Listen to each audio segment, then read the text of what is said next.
My name is Margherita, but everyone calls me Gita. How old are you?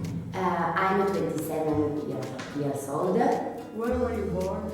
I was born in Rore, a little village in the mountains in the occidental sides, but I was risking to be born in my mountain hut in the mountains at 2,400 meters. Fortunately, my mom came back home earlier and I was born in my sofa. Where do you live? I live in Rore. What are your hobbies?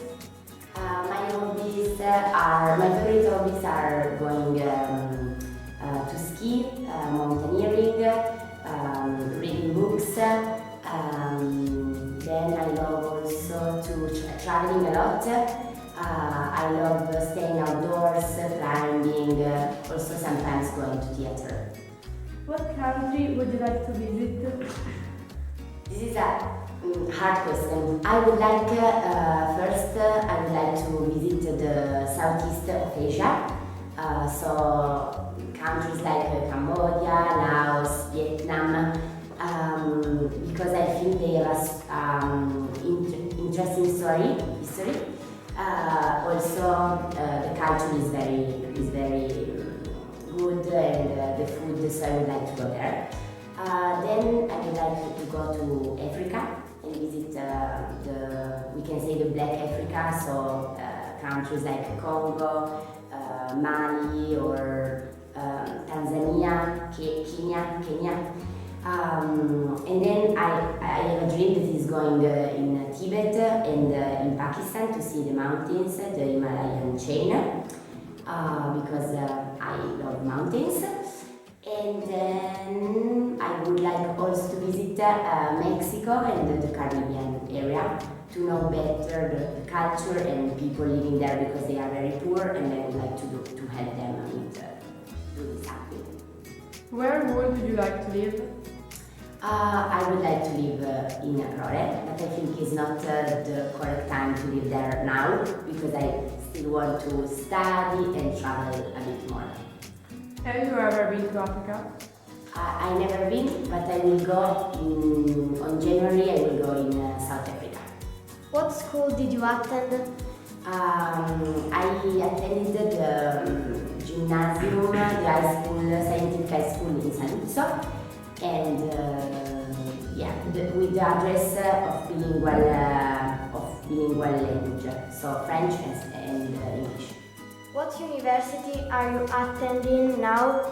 I am studying climate change and sustainability at the University of Padua. That is studying the sustainability under the 3 points of view: economical side, environmental side, and social side. What country have you visited?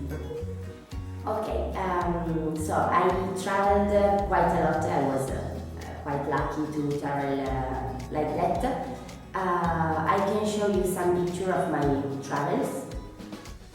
I've been to my first experience was Costa Rica in Central America. And it was amazing. The biodiversity there and the landscapes are amazing. These are some landscapes from Nepal. Nepal, you know, that is famous for the Himalayan chain, the mountains, the snow. There are a lot of mountains above 8,000 meters as Everest, that is the highest mountains on the world. This mountain is called Amadablan. It's very fascinating. This is the school I went to visit because we stay there in a charity project also with a lot of children, and we were teaching and talking with them in English. This is another big mountains above 7,000 meters. And these you know, are the typical Nepalese flags. Are for crying and all this. These are little children of Nepal, of the school that I went to visit and to stay. Okay, this is me. Sorry, I'm not so narcissist, but it's me just because I want to show you that this is the Mount Everest, 8,848 meters, and this is the lues. You can see that there is a little, it's not little, but there is a peak. It's a Lhotse, that is another mountain above 8,000 meters. These are mountains always in Nepal, and this is the typical prayer for praying. Local people go there and pray under this. We can say they call it stupa. Okay, this is always me in Nepal with the view and the village under my feet. Okay, then I went after Nepal. I went to Bolivia, and this is the typical carnival in Bolivia. Bolivia is in South America, I think you know. This is the typical carnival, and they stay all day long around the city, just dancing and showing what they are doing. This is the Atacama Desert in Chile, always in South America. This is the Atacama Desert, another part of it. These are geysers, so you know that geyser is when the earth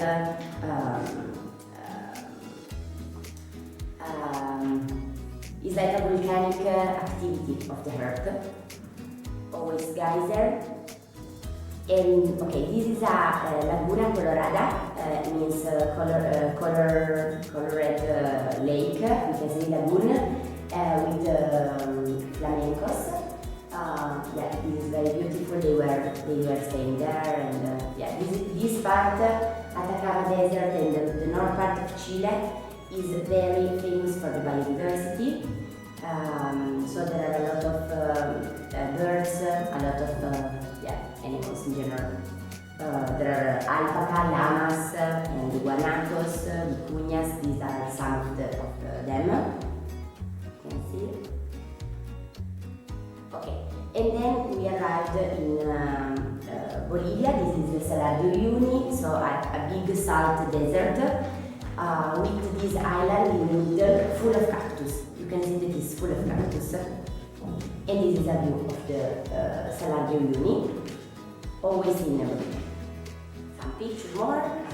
Okay, then after that I went to, I visited Ecuador, Peru and Colombia.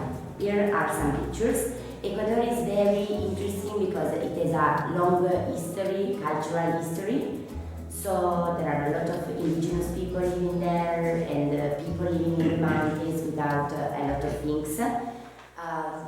Then there is Peru that is very touristic and also historically important because there are the Incas site, we can say, and then Colombia. Colombia is like a power of colors, music, and very active Colombia. Some pictures.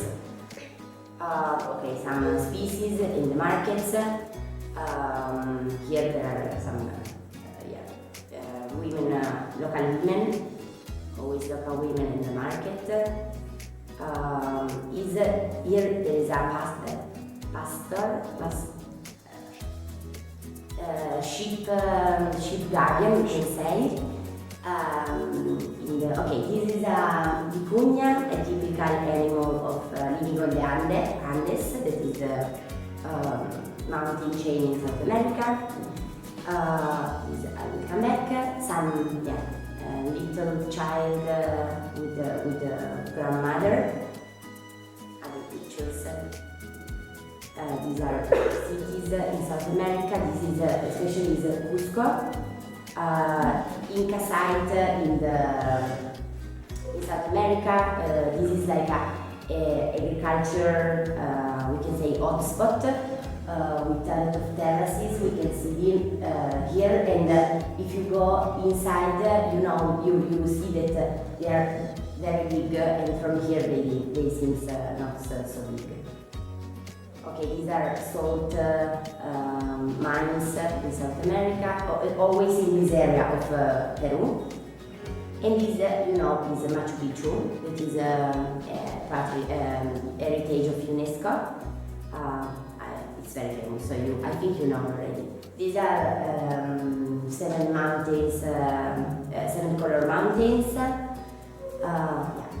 Okay, in Peru, I traveled around, I visited this site, and then I went to a typical area where there are local people and not so many tourists on Lake Titicaca, and this is part of this.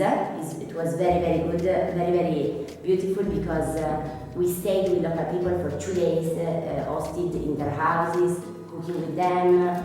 It was very impacting also because they are not so. We can say that they are poor, but not poor as we like. They don't have money as us, but they are very rich because they have gardens. They have super beautiful landscape. They live in a free where there is freedom in this island, so they are rich. We can say, but they don't have so much money. Okay, this is an island in the middle of Lake Titicaca. This is a lake around 4,000 meters above the sea level. Then I visited the Cordillera of Andes. We can see here, I did some trekking and you can see here some pictures with monkeys, donkeys. Here we can see that there are like little houses we can say, where lives people, and we are around 4,500 meters above the sea level, so very high. And for staying there, they have to burn a lot of wood, but there is no wood, so they have to transport it on the shoulders. It's kind of hard. Some other view. Okay, and then I went to Colombia. It is a very colorful nation, we can say country. A lot of fruits, Caribbean fruits. Some colors. These are typical habits from Colombia. Typical houses. This is a big city called Medellin, and you can see the contrast because in South America is very famous for this. We have a part that is very poor and a part that is very rich, and you can see here the contrast. Here are like favelas, you know, so very poor houses. In there are like big skyscrapers, the rich and economical part, we can say. And going more inside this part, we can see this picture with a lot of electric cables around and people living in better condition.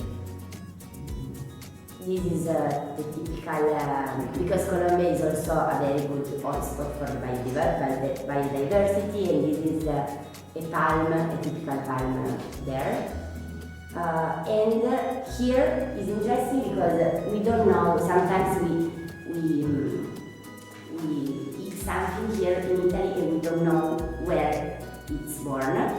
We can see here the coffee, so these are little plants of coffee, and I saw all the production of coffee, and these are little beans of coffee.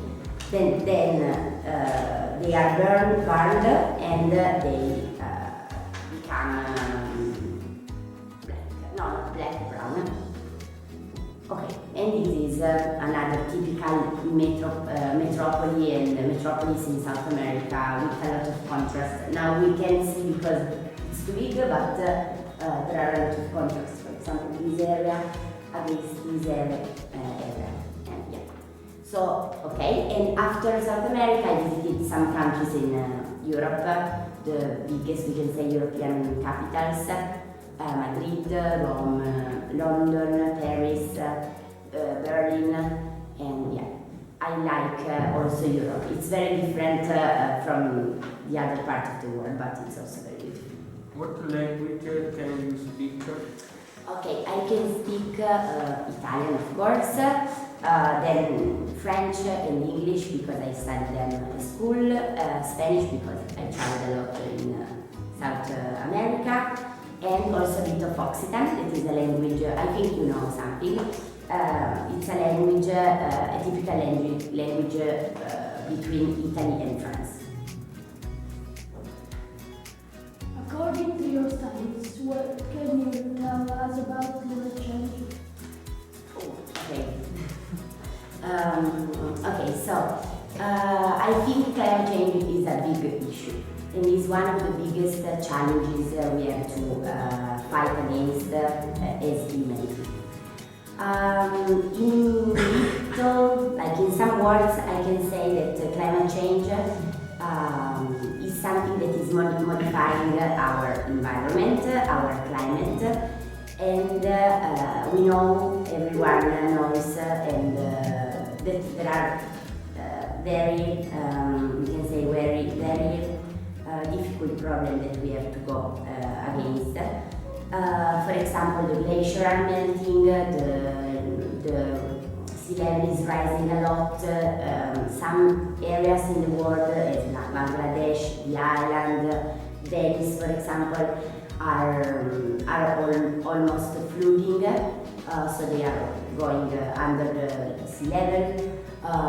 The oceans are becoming more acidificated, so there is less oxygen but more CO2 in the composition of the water. This impacts a lot on the biodiversity because animals and we can see also plants are suffering a lot. And in our own experience and our own life, we can see, for example, climate change in the lack, for example, of water in the mountains. It's difficult to explain it deeply.